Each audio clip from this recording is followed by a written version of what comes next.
Shalom pemirsa, ya jumpa lagi bersama dengan kami dalam suatu acara yang luar biasa yakni Good News Program bersama dengan saya Daniel Hendrata dan juga istri saya Debbie Katarina. Senang sekali bisa menjumpai pemirsa setia dari Good News Program. Ya, dan juga di belakang kami adalah para peserta kongres. Ada 150 hamba-hamba Tuhan dari seluruh penjuru Indonesia. Mari kita berikan kemuliaan yang paling meriah buat nama Tuhan Yesus Kristus. Haleluya.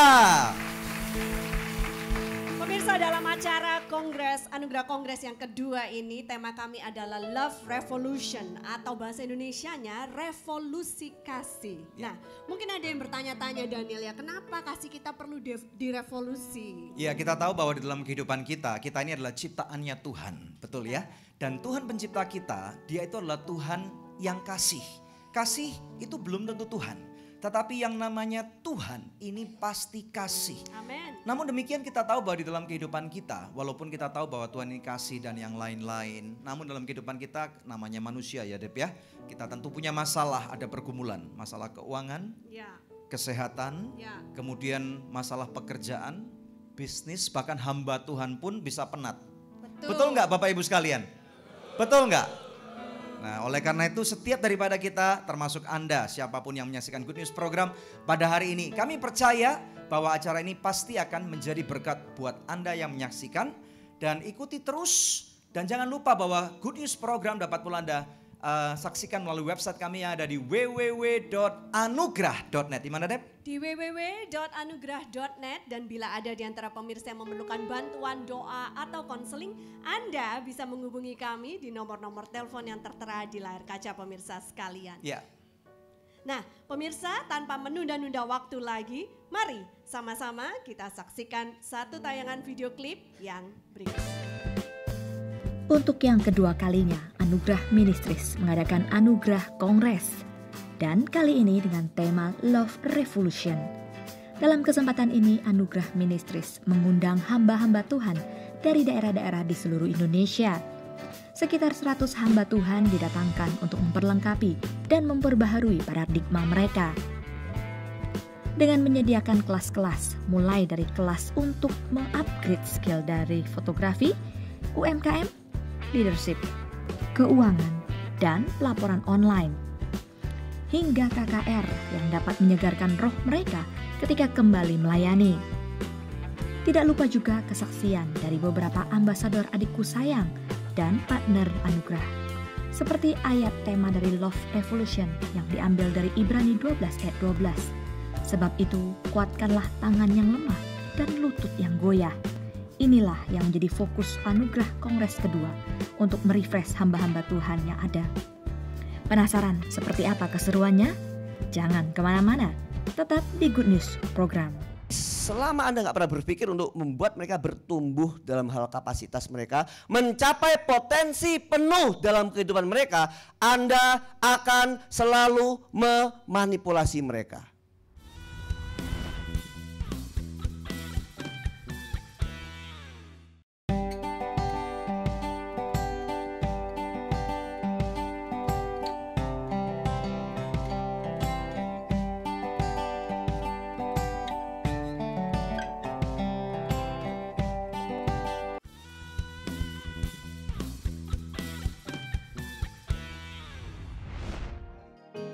Di kelas pertama dari Anugerah Kongres yang kedua, para peserta belajar mengenai leadership, bagaimana meningkatkan kepemimpinan mereka. Anda adalah seorang leader yang memiliki satu hal, namanya nilai tambah.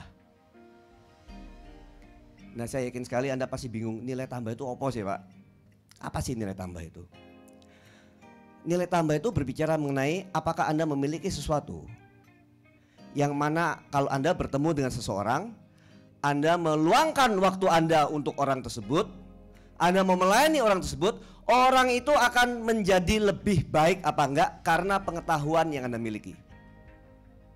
Karena kepemimpinan yang Anda miliki, Anda bisa ke lapisan masyarakat yang manapun, Anda bisa berdampak di sana karena Anda punya nilai tambah, Anda punya nilai yang lebih dibandingkan orang lain. Ada 5 tingkatan kepemimpinan Bapak sekalian. Ini sesuatu yang Anda bisa pelajari untuk mulai melihat kira-kira saya itu ada di mana ya. Dan kedua adalah untuk melihat kalau gitu langkah berikutnya saya bisa naik level ke yang mana ya. Dan agar bisa naik level, kira-kira apa yang saya harus lakukan ya. Level nomor 1, tulisnya adalah position atau jabatan. People follow you, orang-orang mengikuti Anda karena mereka harus mengikuti Anda. Orang-orang mengikuti Anda karena jabatan. Masalahnya Bapak sekalian, ini adalah level yang paling rendah. Orang-orang yang merasa harus mengikuti Anda nggak pernah memberikan yang terbaik. Mereka memberikan cukup sekedar biar nggak dipecat. Level kedua, perkenanan, permission. Anda berada dalam sebuah tingkatan yang mana sifatnya itu relational, hubungan. Level ketiga, produktivitas, production. Kata kuncinya adalah result atau hasil. Orang-orang mengikuti Anda karena Anda sudah melakukan sesuatu dan menunjukkan hasil untuk organisasi yang Anda pimpin. Nah, tapi diingat loh Bapak sekalian ya, diingat ya, bahwa pada saat Anda naik tingkatan dari posisi ke permission, ke production, Anda nggak pernah meninggalkan tingkat yang sebelumnya. Anda harus selalu membangun di atas tingkat yang sebelumnya. Artinya Anda akan tetap memimpin orang karena posisi Anda, karena Anda memiliki relationship dengan orang-orang Anda. Anda akan juga menarik orang-orang yang mau mengikuti Anda karena apa yang sudah Anda perbuat. Berikutnya, people development.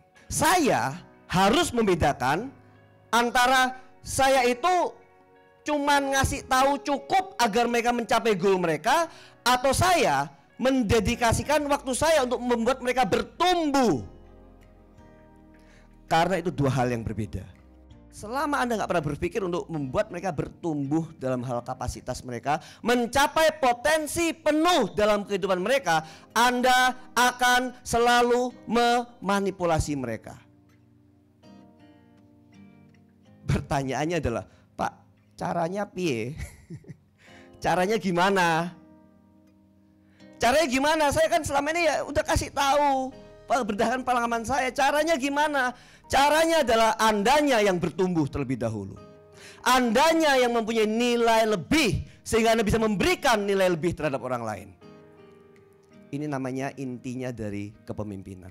Puncak sebuah kepemimpinan bukannya sesuatu yang dikejar, bukannya sesuatu yang Anda harus lakukan, tapi yang namanya nomor 5 ini Bapak sekalian, pinnacle of leadership atau kepemimpinan, puncaknya itu bukan karena apa yang Anda harus melakukan lebih banyak lagi, lebih luar biasa lagi, tapi ini terjadi karena orang-orang yang mulai memberikan penghargaan tersebut kepada Anda.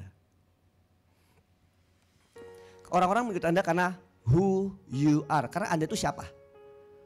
Mereka melihat Anda sudah melakukan segala sesuatu yang luar biasa ini, bukan cuma 5 tahun, bukan cuma 15 tahun, tapi Anda melakukan hampir seumur hidup Anda, sehingga itu menjadi jati diri Anda. Satu hal yang Anda harus paham, yang namanya kepemimpinan itu beda dengan jabatan, dengan posisi. Yang namanya leadership itu adalah fungsi, bukan posisi. Dengan hati bersyukur masuk di hadirat-Mu, membawa pujian bagi-Mu Yesus. Ku memandang wajah-Mu, bersuka di depan-Mu, sambil menceritakan kasih-Mu. Mari angkat tanganmu sembah Tuhan, haleluya. Angkat tanganku, bersorak-sorai bagi kebaikan-Mu. Semua kita yang percaya katakan, Engkau baik, sangat baik, kasih setia-Mu tak pernah berhenti. Setelah belajar mengenai leadership, kami mendengarkan kesaksian dari Kevin Mintaraga, seorang pengusaha muda yang berhasil karena iman dan ketekunannya. 11 tahun yang lalu saya masih sekolah, saya masih kuliah tepatnya. Saya cukup beruntung, saya bisa disekolahkan oleh orang tua saya di Australia pada saat itu. 8 bulan kemudian saya mendapat kabar bahwa almarhum ayah saya itu kena stroke. Kita menghabiskan hampir seluruh finansial keluarga kami untuk mengobati sakit ayah saya. Saya benar-benar pasrah, bingung. Dan saya nggak kenal yang namanya Tuhan. Saya pulang, saya mau kerja apa? Tuhan, kalau Tuhan itu memang ada, Tuhan tidak perlu merubahkan keadaan di sekitar saya. Tapi tolong Tuhan ubahkan saya. Malamnya saya kayaknya enak nih kemarin berdoa, saya coba mau berdoa lagi. Sebelum itu saya dapat telepon dari ibu saya. Ibu saya bilang, Kevin, papa kamu barusan dioperasi dan operasinya sukses, papa kamu siuman. Dan saya percaya ini bukan kebetulan. Saya balik ke Jakarta, bingung mau ngapain. Sebelum itu saya pikir mungkin saya kerja di perusahaan taksi. Kemudian pas balik, saya ketemu teman kakak saya. Kevin, aku lagi cari nih orang marketing. Saya dikasih penawaran, saya ditawarkan gaji 1 juta. Dan ya udah, nggak pakai pikir panjang, saya ambil kerjaan itu. Singkat cerita, saya kerja di sana 3 bulan sampai akhirnya saya ketemu dengan teman-teman baru yang akhirnya kita coba-coba memutuskan untuk bikin perusahaan internet marketing. Pada saat tahun 2010, perusahaan saya bertumbuh dari tahun 2008 6 orang menjadi sekitar 120 orang. Dan pada saat itu kita mau diakuisisi atau perusahaan kita mau dibeli oleh perusahaan advertising terbesar di dunia. Tuhan percayakan saya menjadi CEO termuda di semua perusahaan mereka dari sekitar 170.000 karyawan di sekitar 3.000 kota. Dan saya sekarang bikin perusahaan baru lagi, namanya Bright Story. Jadi Bright Story itu perusahaan yang memfasilitasi calon pengantin dengan wedding vendor. Di Bright Story ini saya mungkin seperti Pastor Daniel, saya ada panggilan. Saya dan istri punya panggilan di mana kami merasa resah melihat banyaknya sekarang keluarga muda yang mengalami perceraian, yang mengalami KDRT, yang mengalami banyak hal-hal berat gitu, dan akhirnya yang kasihan adalah anak-anaknya. Saya dikasih kesempatan untuk membuat sebuah website ini dengan harapan saya bisa memberikan nilai-nilai, saya bisa memberikan artikel-artikel yang baik untuk persiapan pernikahan mereka, bagaimana cara mengelola keuangan, bagaimana cara mengelola perbedaan, bagaimana cara manage hubungan dengan orang tua dan lain sebagainya. Jadi saya membantu untuk menjembatani itu di perusahaan yang baru. Ibadah yang sejati adalah ketika saudara meninggalkan gedung gereja dan saudara melakukan firman Tuhan dari Senin sampai Sabtu. Itu ibadah yang luar biasa.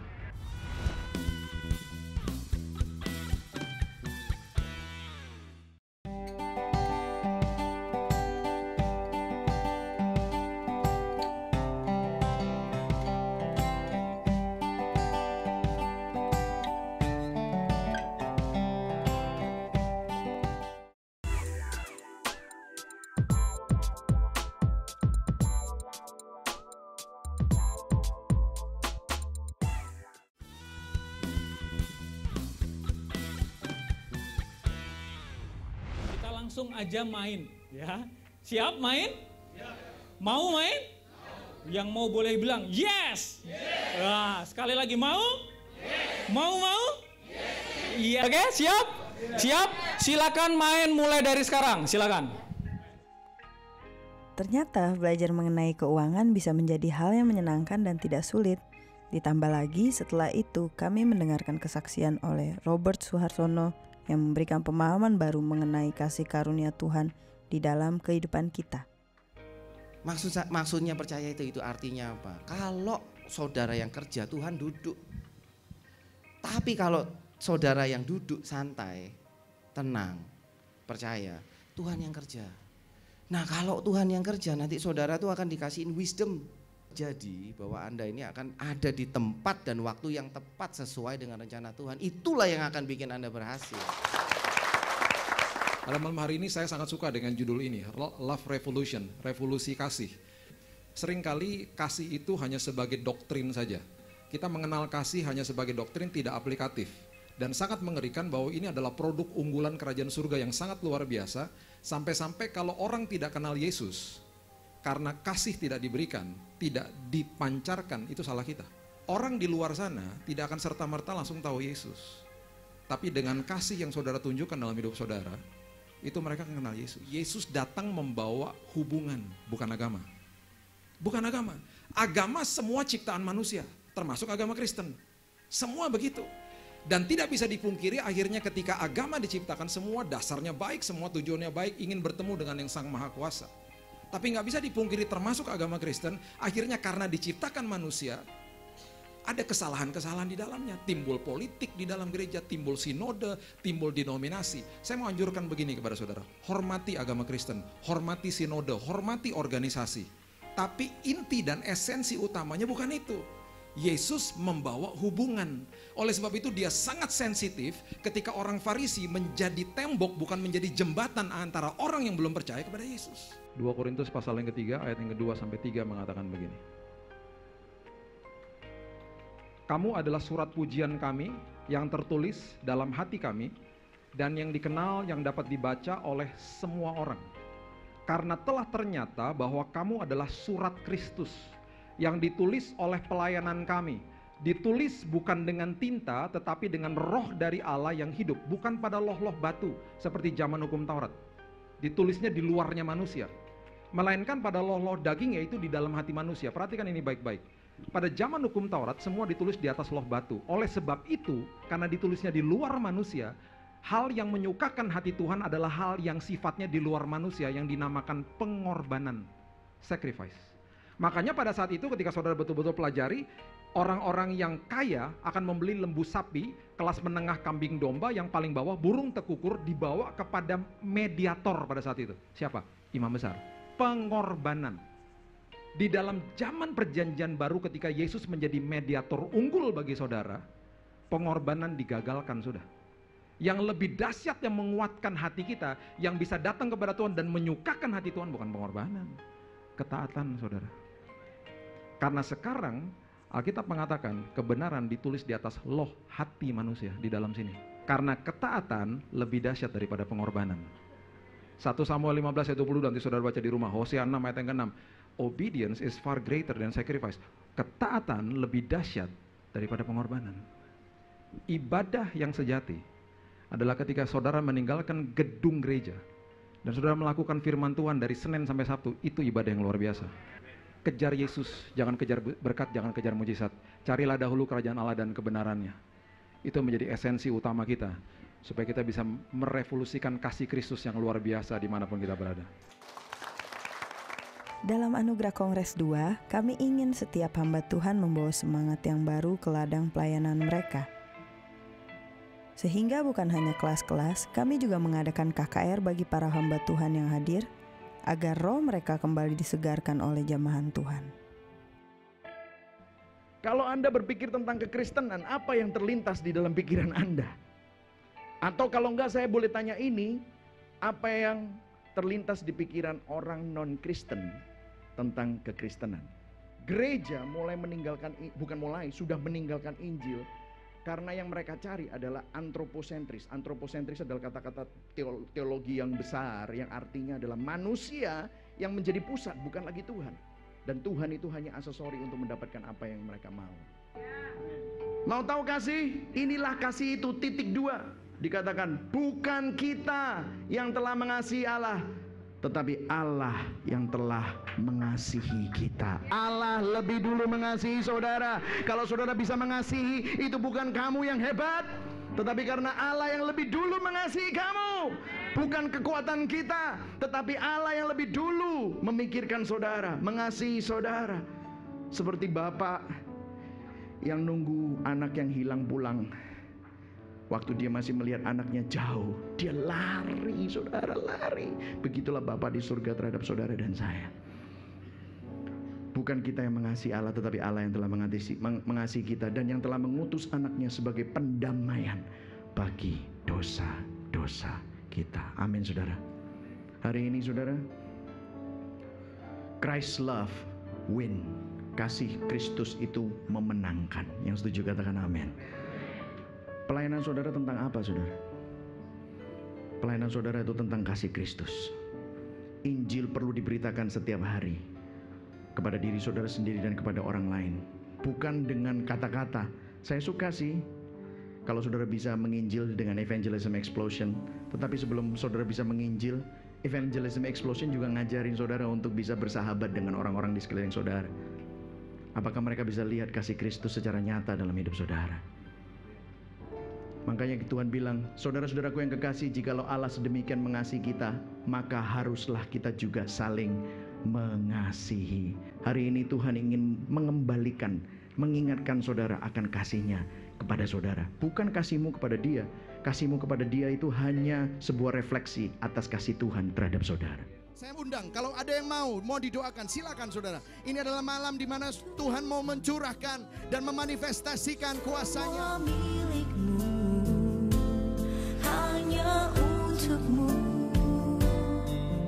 Apapun yang kau inginkan, apapun yang kau rindukan, terjadilah Tuhan di dalam hidupku. Asal namamu Tuhan ditinggikan dan dimuliakan. Aku milikmu, selamanya untukmu. Dari data-data seperti ini, bayangin artinya begini, di sekitar kita sedang lahir keluarga yang sebenarnya nggak siap jadi keluarga.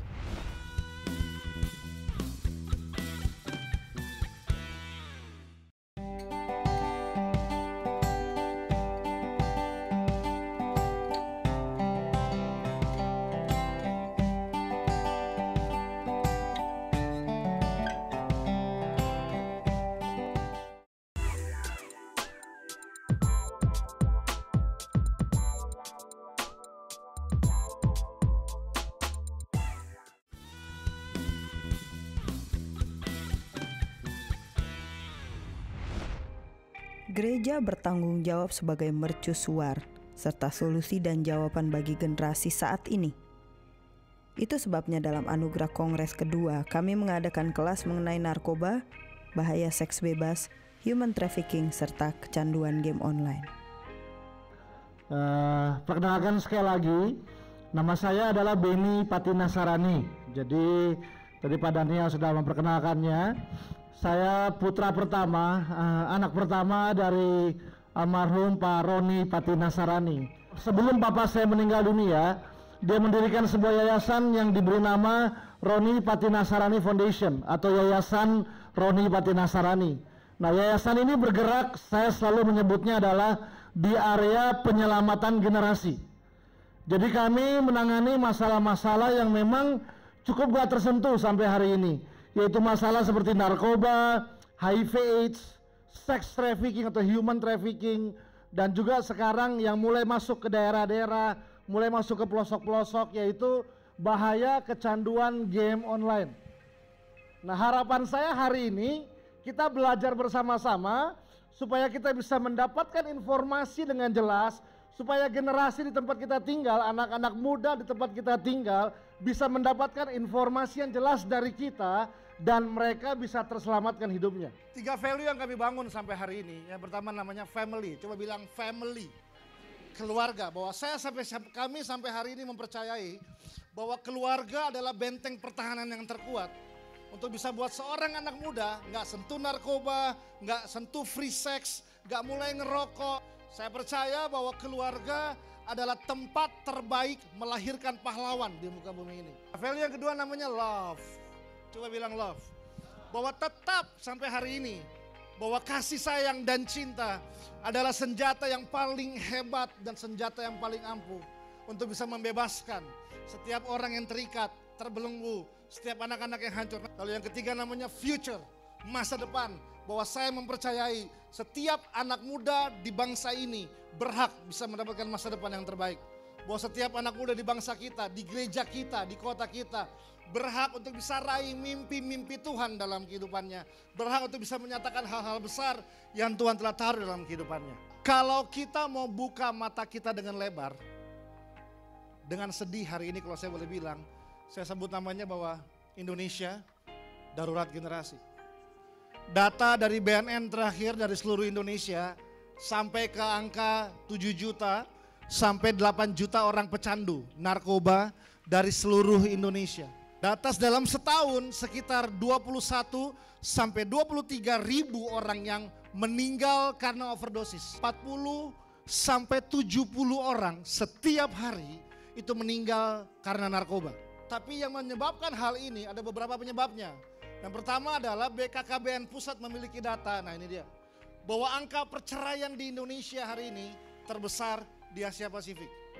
BKKBN Pusat juga memberikan data bahwa dari seluruh Indonesia saat ini ada 62, tepatnya 62,7% remaja udah gak perawan lagi. Dari data-data seperti ini, bayangin artinya begini, di sekitar kita sedang lahir keluarga yang sebenarnya gak siap jadi keluarga. Karena terpaksa harus jadi keluarga. Dan dia berjemaat di gereja kita mungkin. Dia datang ke sekolah kita. Pada umur yang sangat muda, gak punya pengalaman, gak tahu harus jadi seperti suami itu apa. Hanya karena masalah-masalah seperti ini. Nah ini yang sedang terjadi. Nah bagaimana caranya sekarang? Apa yang harus kita lakukan di tempat kita? Saya sebut namanya ini ada sebuah piramida. Piramidanya namanya event, movement, people. Hampir semua berpikir bahwa untuk bisa merubah manusia, kita harus buat acara. KKR kah? Ibadah penjangkauan kah? Semua kita berpikir bahwa oke, lihat semua berbondong-bondong berusaha untuk buat event. Saya tidak pernah bilang bahwa event itu salah. Event itu penting. Tapi yang kita mesti mengerti adalah tujuan utama kita harus sentuh manusianya. Waktu kita berani sentuh manusianya, itu kan rubah banyak hal. Itu yang kami coba bangun sampai hari ini. Waktu kami mulai merubah dari event kepada people. Anda dan saya harus memiliki keberanian berdiri di titik krisis. Nah ini harus kita bangun semua. Setelah mendengar pentingnya peranan gereja bagi generasi saat ini, puji Tuhan adikku sayang memiliki ambasador Christabel Marbun yang menjadi teladan bagi generasi lewat karyanya. Menjulang nyata atas bukit kala, terang benderang salibmu Tuhanku, dari sinarnya yang menyala-nyala, memancar kasih agung dan restu.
Memenangkan jiwa itu satu hal, ya.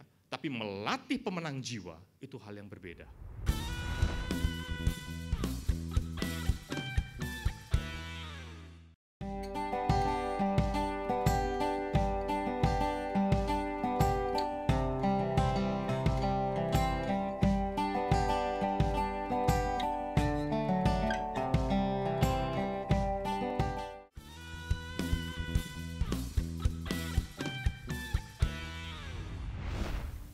Kita semua percaya gereja tidak bisa lepas dari namanya penginjilan. Amin.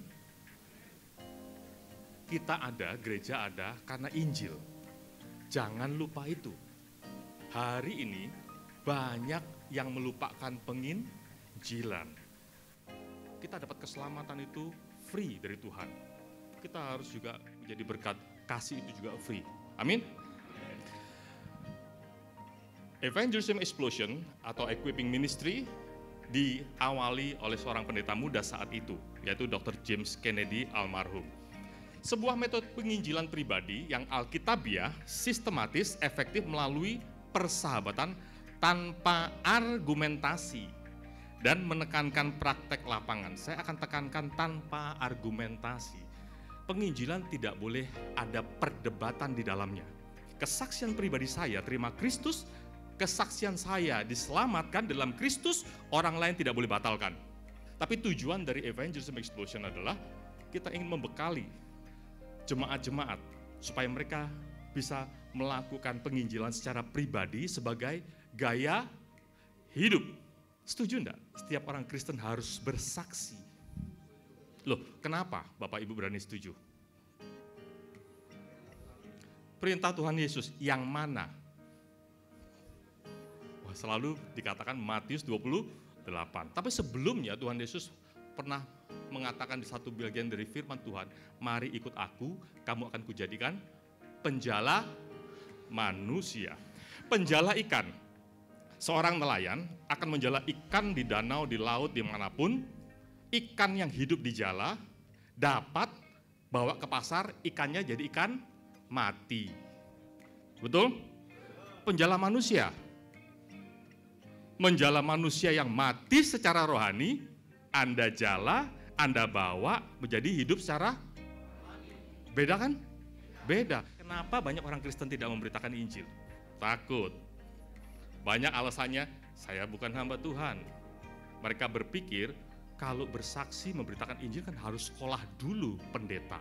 4 prinsip ya yang harus kita lakukan. Prinsip yang pertama, setiap orang Kristen harus menjadi saksi yang tadi kita sudah setujui. Amin. Prinsip yang kedua, tanggung jawab gembala untuk memperlengkapi jemaat atau orang-orang kudus. Prinsip yang ketiga, tindakan memperlengkapi ini paling baik dilakukan dengan cara latihan lapangan. Maksudnya apa? Penginjilan dengan Evangelism Explosion bukan hanya sekedar teori di kelas.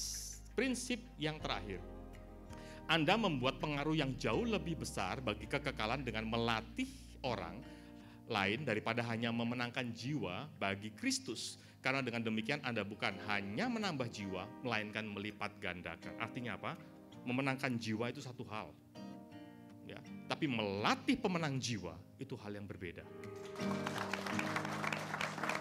Ternyata hati yang mau menginjil dan memuridkan merupakan esensi yang penting dari sebuah gereja.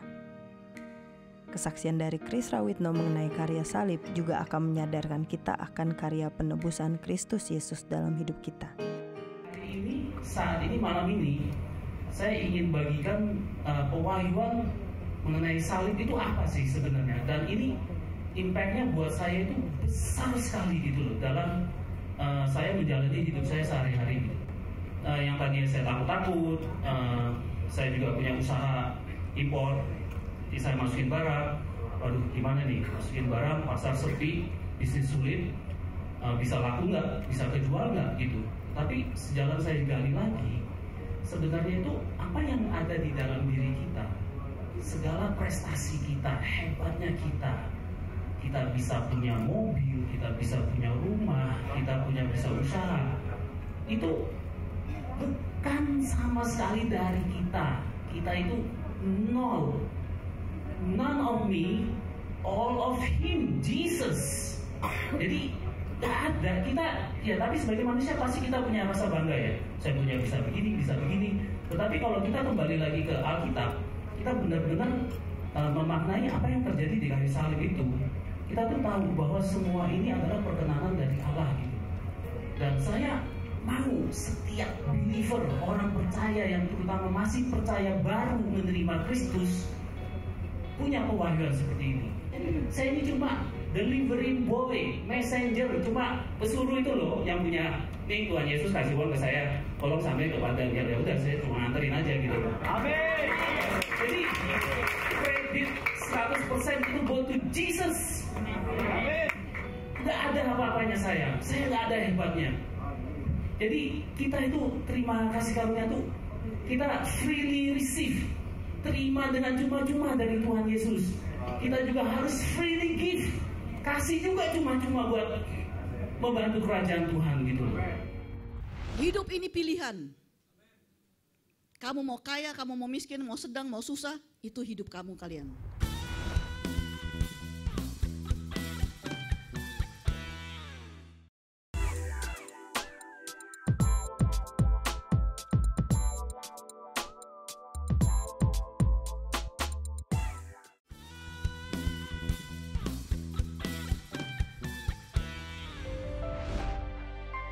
Sangat menarik dalam anugerah kongres kedua, bahkan hamba Tuhan yang hadir diajarkan bagaimana menaikkan taraf hidup mereka dengan menciptakan UKM-UKM sehingga mereka dapat menjadi berkat untuk jemaat dan lingkungan sekitar.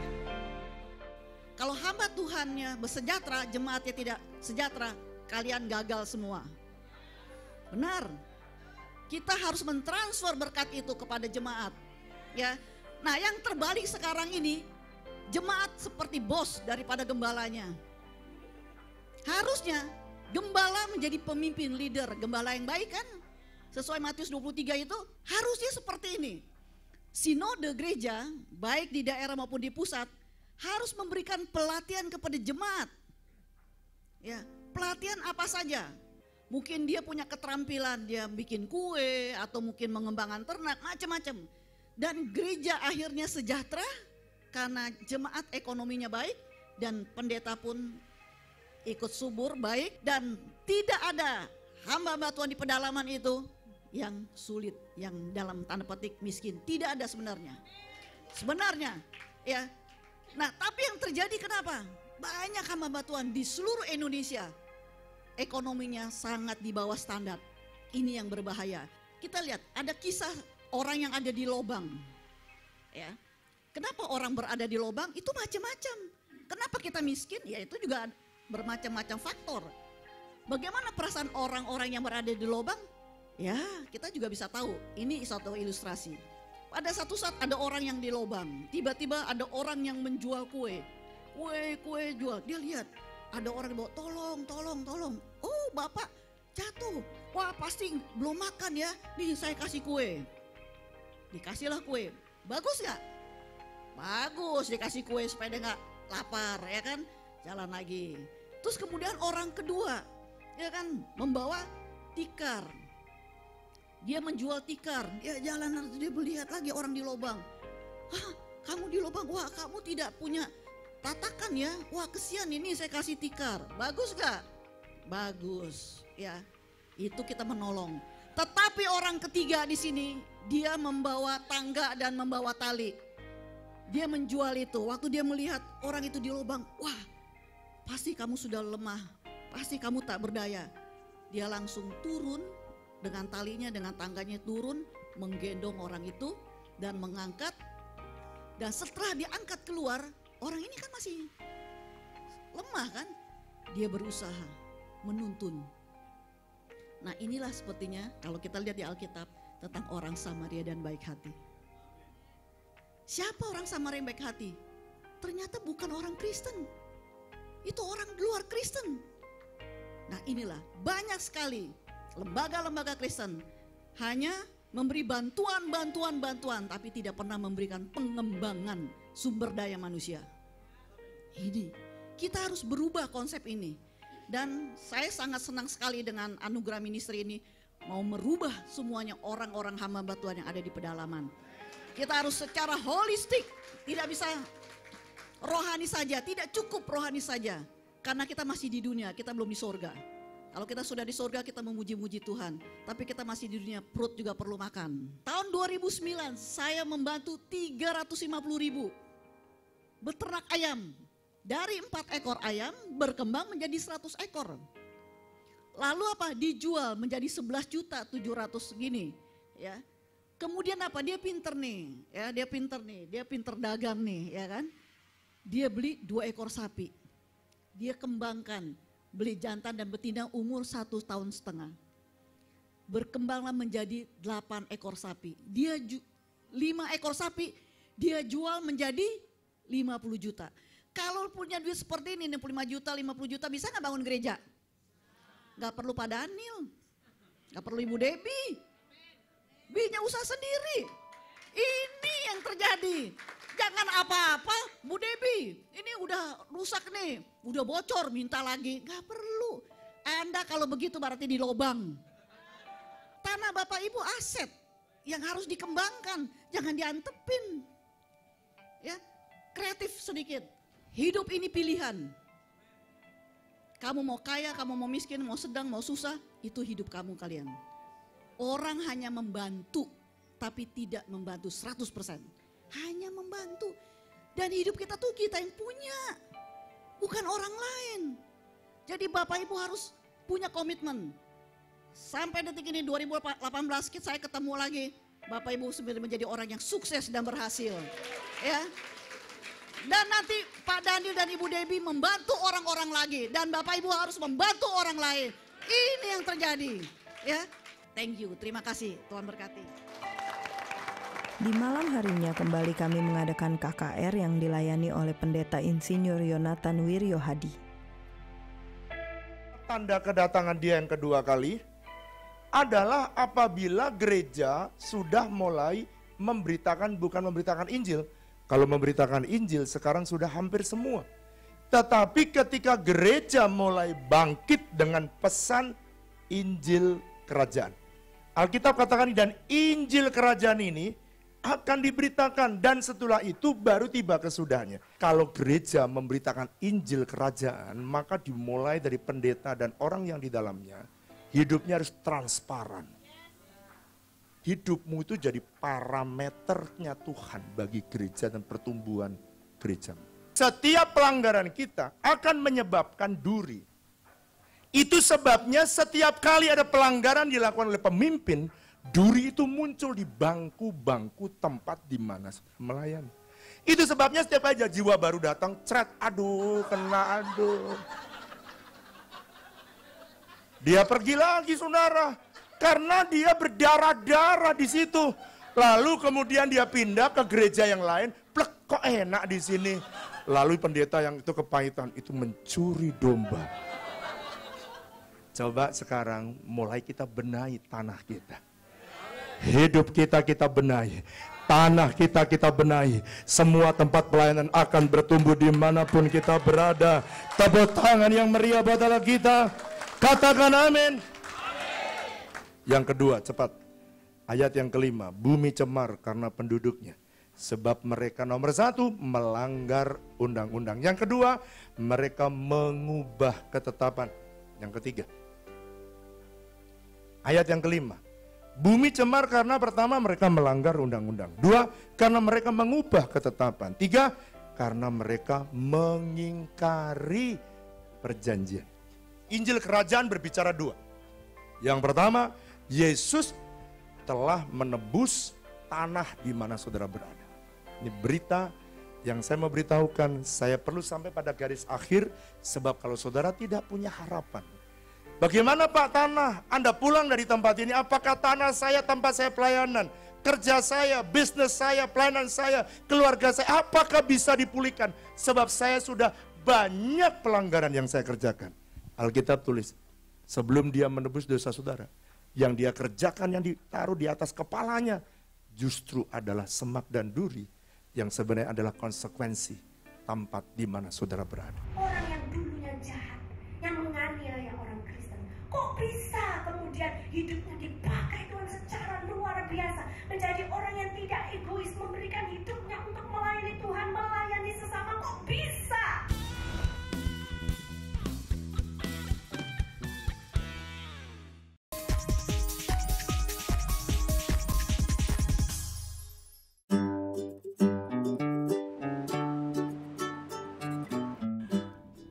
Pendeta Muin, seorang hamba Tuhan yang mendedikasikan dirinya kepada Tuhan dan pelayanannya, bersama istrinya Ibu Dina Marsiana, masuk dan merintis pelayanan di Desa Kase pada tahun 1997.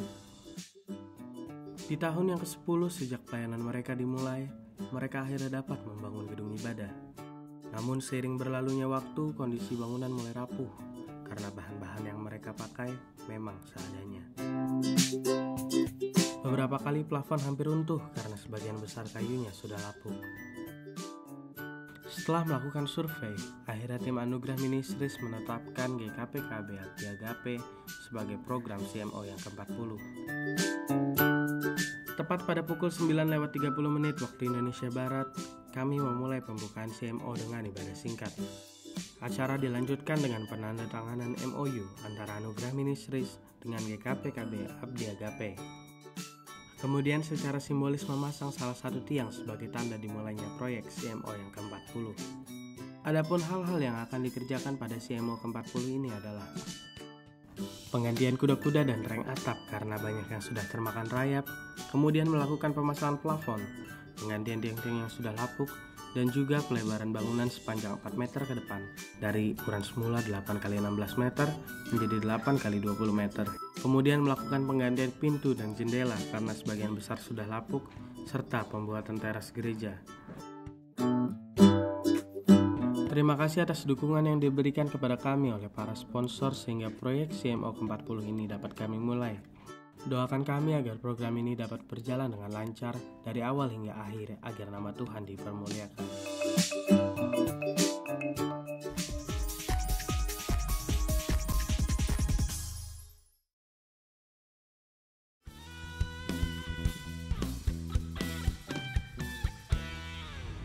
Saya percaya Bapak Ibu sekalian, untuk saudara ada di Anugerah Kongres yang kedua ini. Ada banyak pilihan berat yang harus saudara pilih. Tetapi saya yakin bukan karena apa yang saya dan kami katakan. Tetapi kalau saudara percaya dengan apa yang menjadi agenda Tuhan pada kehidupan saudara, pulang dari tempat ini, saya percaya saudara bukan orang-orang yang mudah menyerah. Bahkan ada satu ayat firman Tuhan yang perlu kita baca dengan baik saudara. Bulu yang patah terkulai tidak akan diputuskannya, dan sumbu yang pudar nyalanya tidak akan dipadamkannya. Saya tidak tahu secara detail bagaimana pergumulan keluarga dan keuangan saudara, atau mungkin kesehatan, atau pertumbuhan gereja saudara. Namun dengar baik-baik, janji firman Tuhan berkata bahwa bulu yang terkulai tidak akan dipatahkannya, sumbu yang pudar nyalanya tidak akan dipadamkannya. Mungkin saja pada saat ini sumbu saudara sudah hampir pudar. Tahukah saudara, hanya diperlukan satu orang saja yang mau meresponi panggilan Tuhan, maka orang-orang sekeliling saudara dapat berubah di dalam nama Yesus. Yang percaya katakan amin. Berikan kemuliaan paling meriah buat Tuhan. Haleluya. Saudara, apa sih maksudnya Love Revolution ini? Saya akan berikan contoh untuk membuatnya menjadi lebih jelas lagi. Saudara tahu yang namanya Petrus dan Paulus, bukan? Ya, kita lihat dua murid Yesus ini. Petrus, dia pernah menyangkali Yesus. Ketika Tuhan Yesus mau disalib, orang-orang di sekitar sana, tentara Romawi, semua sudah bilang, "Hei kamu juga murid dia kan?" Dia bilang, bukan, aku bukan. Lalu ada siapa lagi yang lawan bilang, itu kayaknya dia juga orang Galili deh. Itu dia juga adalah murid Yesus. Dia bilang, tidak, aku tidak kenal sama Yesus. Lalu ada lagi yang lewat, anak kecil mungkin bilang, kamu adalah murid Yesus. Dan 3 kali sebelum jantan itu berkokok, dia menyangkali Tuhan Yesus dan berkata, tidak, aku tidak mengenal dia, bahkan mengutuki Yesus. Lalu bagaimana setelah Tuhan Yesus mati di atas kayu salib? Petrus bahkan lari dari panggilannya. Saudara bisa melihat Petrus kembali menangkap ikan. Ya, mungkin dia pikir lebih enak nangkap ikan daripada gua di penjara, daripada gua disiksa, gitu kan ya, daripada gua harus mati sia-sia, gitu kan ya. Nah, Bapak Ibu sekalian, tapi kita lihat Tuhan Yesus pun tidak pernah menyerah untuk mengasihi murid yang sudah menyangkalinya. Ketika Petrus kehilangan identitas, ketika Petrus kehilangan panggilan hidupnya, ketika Petrus tangannya mulai lemah, kakinya mulai goyah, Tuhan Yesus datang menemui dia secara pribadi dan mengkonfirmasi sekali lagi tentang pelayanannya. Saudara ingat, pada saat Tuhan Yesus bertanya kepada Petrus, apakah engkau mengasihi aku lebih dari ini? Tuhan Yesus mengkonfirmasi ulang panggilan Petrus untuk melayaninya. Gembalakanlah domba-dombaku, gembalakanlah domba-dombaku, gembalakanlah domba-dombaku. Tuhan Yesus bisa, nggak usah pakai Petrus. Gila lu ya, nyangkalin gua. Sekarang gua sudah bangkit, sekarang gua mau menuju ke surga, mau jadi raja segala raja, Tuhan segala Tuhan. Kamu nggak layak gua pakai. Berkhianat. Tetapi Tuhan Yesus tidak menyerah. Never give up on loving Him. Ada amin Bapak Ibu sekalian. Bahkan Tuhan Yesus mau mengampuni dia. Orang yang tidak layak mendapatkan pengampunan diampuni oleh Tuhan, mendapatkan anugerahnya Tuhan. Lalu saudara lihat ketika Roh Kudus turun atas Petrus dan seluruh murid-murid Yesus, bagaimana kemudian Petrus yang dulunya ada pecundang, penakut, sekarang dia menjadi berani dan berapi-api menggebu-gebu untuk melayani Tuhan. Bagaimana dia yang dulu egois, hanya memikirkan dirinya sendiri, tidak mau mati, tidak mau disiksa, sekarang dia berani, bahkan dia mengabarkan Injil, tidak takut ditangkap oleh tentara. Bahkan terakhir, di akhir dari hidupnya Petrus, dia juga harus mati disalib. Tapi kali ini Petrus bilang, salibkan aku terbalik, kepala di bawah, karena aku tidak layak mati dengan cara yang sama seperti Tuanku. Saudara melihat bagaimana Petrus diubahkan sedemikian rupa karena Yesus tidak pernah berhenti mengasihinya, karena Yesus tidak menyerah untuk mengasihinya. Ada amin Bapak Ibu sekalian. Lalu kita lihat kehidupan Paulus. Bapak Ibu sekalian, Paulus ini dulu orang yang sangat jahat. Saulus, dia ini mengejar-ngejar orang Kristen, membunuh orang Kristen, menganiaya orang Kristen, orang yang begitu jahat. Tuhan Yesus datang menemui dia di tengah perjalanannya. Dan ketika Saulus berjumpa dengan Tuhan Yesus, dia sebenarnya layak mati saat itu juga, benar amin? Ya, ini di zaman masih bergerak seperti itu loh ya, dimana kalau ada yang nggak layak sama Tuhan langsung mati kayak Ananias dan Safira gitu kan. Seharusnya kalau Tuhan Yesus mau, bisa nggak itu Saulus langsung mati waktu ketemu sama sinar yang terang? Bisa, tapi Tuhan Yesus tidak melakukan itu. Malah Tuhan Yesus punya rencana yang berbeda untuk kehidupan Saulus. Lalu saudara lihat bagaimana kemudian Saulus berubah. Bagaimana kemudian dia membawa Injil ini keluar dari bangsa Yahudi dan memberitakannya kepada orang-orang kafir, memberitakannya bahkan sampai ke bangsa Roma, sampai ke Eropa, sehingga orang Eropa suatu hari orang Belanda membawanya masuk ke Indonesia. Yang percaya katakan amin. Itu terjadi karena Paulus sudah mengalami revolusi kasih. Ada amin Bapak Ibu sekalian. Yang dulunya dia benci kepada Tuhan Yesus, dia benci kepada pengikut Yesus. Setelah mendapatkan jamahan dari Tuhan Yesus, dia mengalami revolusi kasih. Dia mengalami love revolution. Kemudian Paulus rela untuk mengabarkan Injil dengan berapapun harga yang harus dibayar. Kapal karam, hitung aja dalam Alkitab berapa kali. Berapa kali dia sudah pernah digigit oleh ular, tapi dia tidak mati. Berapa kali dia ditangkap, dimasukkan ke dalam penjara. Di dalam penjara pun masih nginjil, saudara. Amin. Masih ada kepala penjara diselamatkan gara-gara dia, Bapak Ibu sekalian. Di dalam penjara sekalipun dia banyak menuliskan surat-surat bagi jemaat-jemaatnya. Dan itu semua Tuhan pakai. Sampai Paulus ini menulis 13-14 buku dari Perjanjian Baru. Hampir separuh atau lebih dari separuh dari Alkitab Perjanjian Baru. Bagaimana mungkin orang yang dulunya jahat, yang menganiaya orang Kristen, kok bisa kemudian hidupnya dipakai Tuhan secara luar biasa, menjadi orang yang tidak egois, memberikan hidupnya untuk melayani Tuhan, melayani sesama. Kok bisa? Kenapa bisa Petrus dan Paulus melakukan hal yang seperti itu? Jawabannya karena satu, karena sudah terjadi yang namanya revolusi kasih di dalam hidupnya. Percaya katakan amin. Berikan sorak-sorai buat Tuhan Yesus. Haleluya. Kalau hari ini kita mungkin masih merasa lelah melayani melayani orang-orang yang ada di sekeliling kita. Bayangkan Tuhan yang di surga melihat kita yang gak berubah-berubah, dia juga lelah loh kira-kira ya. Ya, karena itu Bapak Ibu sekalian, hari ini maukah kita berubah? Kita datang pada Tuhan dengan sungguh-sungguh, dengan sepenuh hati kita. Kita bilang, Tuhan, bukan cuma kembalikan aku pada kasih mula-mula, karena kasih mula-mula itu biasanya masih dangkal. Tapi setelah melewati gunung dan lembah bertahun-tahun, berpuluh-puluh tahun, barulah kasih itu teruji dalamnya. Ada amin? Ya. Tapi yang perlu dikembalikan dari kasih mula-mula itu adalah nyala apinya, menggebu-gebunya. Kayak dulu waktu kita pertama kali pacaran, ya kan? Kalau gandengan tangan aja rasanya udah melu gitu ya kan? Kalau digandeng tangannya rasanya langsung kesetrum gitu kan ya? Itunya supaya dikembalikan oleh Tuhan. Supaya kalau kita melayani sesama, melayani Tuhan, ada setrumnya yang kita rasakan. Amin. Yang mau katakan amin. Yang mau katakan amin. Berikan sorak-sorai buat Tuhan Yesus. Berapa banyak memang Anda yang siap untuk mengalami revolusi kasih daripada Tuhan. Haleluya. Puji nama Tuhan. Kita berikan sekali lagi kemuliaan paling mulia.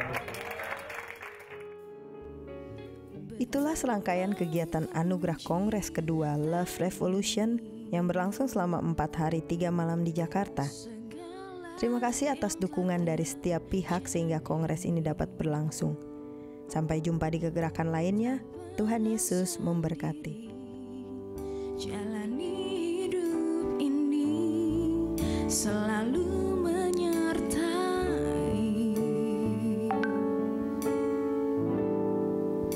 Betapa ku menyadari di dalam hidupku ini Kau selalu